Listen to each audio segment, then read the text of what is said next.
faces you'll see on television. The greatest talents of this generation. The next big thing in showbiz industry. The Star Magic Circle 2013. Halos lahat ng malalaking pangalan sa industriya ngayon tulad ni Piola Pascual, Bea Alonzo, John Lloyd Cruz, Angelica Panganiban at marami pang iba. Ang pinasikat ng biggest and most successful star makers sa bansa, ang Star Magic. At ngayong 2013, ipinakikilala ng Star Magic ang mga bagong mukha, bagong pangalan na siguradong susubaybayan ng buong bayan. 12 teen stars na dating child stars, anak ng showbiz royalties at bagong discoveries ang bumubuo sa Star Magic Circle 2013. Lahat ay dumaan sa matitinding training at workshops bilang preparasyon para sa pagsabak nila sa industriya.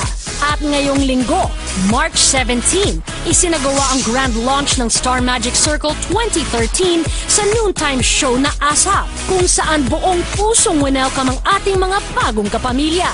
And now, introducing 6 of the new faces in showbiz, the pretty ladies of Star Magic Circle 20. Ang 15-year-old na si Lisa Soberano naman ay ang gumanap bilang kababatang kapatid ni Jake Cuenca sa teleseryeng Kung Ako'y Iiwan Mo. At sa first screen movie niyang Must Be Love, siya ang naging ka-love triangle ni Catherine Bernardo at Daniel Padilla. Ngayong hapon, mas kilalanin natin sila. The Girls of Star Magic Circle 2013. Live!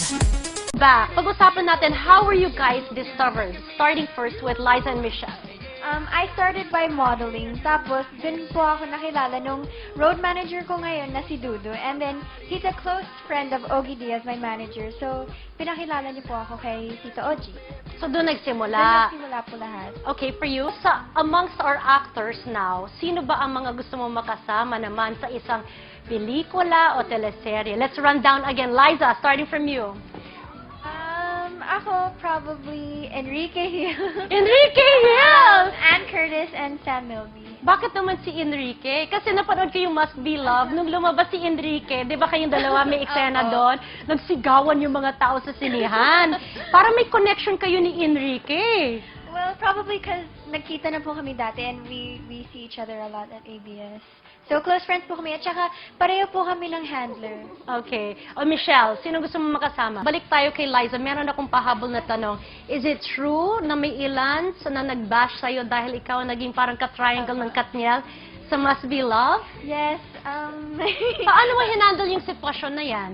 Hindi ko na lang po pinapansin, pero nababasa ko naman. And then I tell my tita, look tita, oh, may galit sa akin. Pero do you feel affected?